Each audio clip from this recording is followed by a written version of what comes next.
Hello दोस्तों, मेरा नाम है जयप्रकाश और आप सुन रहे हैं रीडर्स जर्नी। आज हम जिस गाथा के बारे में चर्चा करेंगे उसका नाम है जब तक पाप का फल नहीं मिलता है तब तक मूर्ख उसे मधु के समान मीठा मानता है, किंतु जब उसे पाप का फल मिलता है तब उसे कठोर दुख का वहन करना पड़ता है।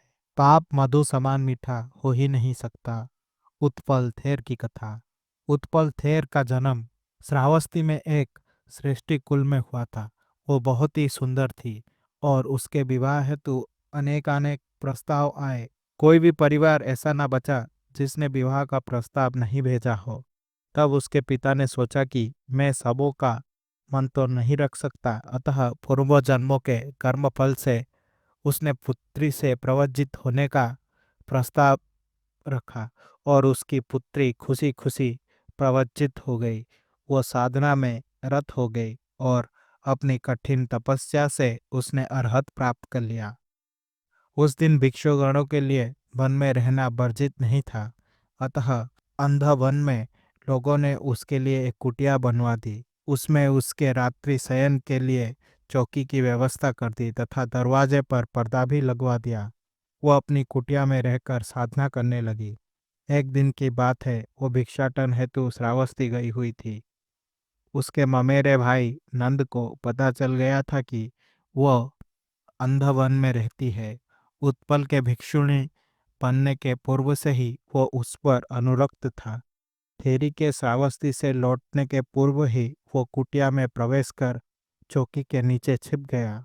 उत्पल ने अभी कमरे में प्रवेश किया ही था कि चौकी पर बैठी ही थी, वो चौकी के नीचे से निकल आया। उत्पल चूंकि बाहर प्रकाश से आई थी अतः उसे स्पष्ट देख नहीं पाई और उसके बार बार निषेध करने पर भी नंद नहीं माना और उसने जबरदस्ती थेरी के साथ बलात्कार कर ही दिया।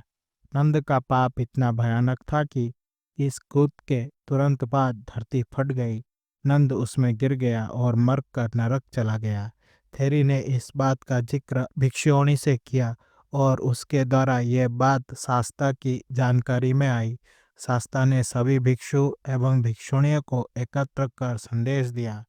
भिक्षु भिक्षुणियों, उपासक उपासिकाओं में जो कोई ऐसा दुष्कर्म करता है वो ऐसे ही आनंद की अनुभूति करता है जैसे मधु की मात्र एक दो बूंद चखने से मिलता है। टिप्पणी: इस घटना के बाद शास्ता ने राजा प्रसन्नजित को बुलाकर इस घटना के विषय में बताया तथा ये भी बताया कि किस प्रकार भिक्षुणियों को वन में भय बना रहता है। अतः भिक्षुणी संघ की स्थायी आवासीय व्यवस्था नगर में होनी चाहिए।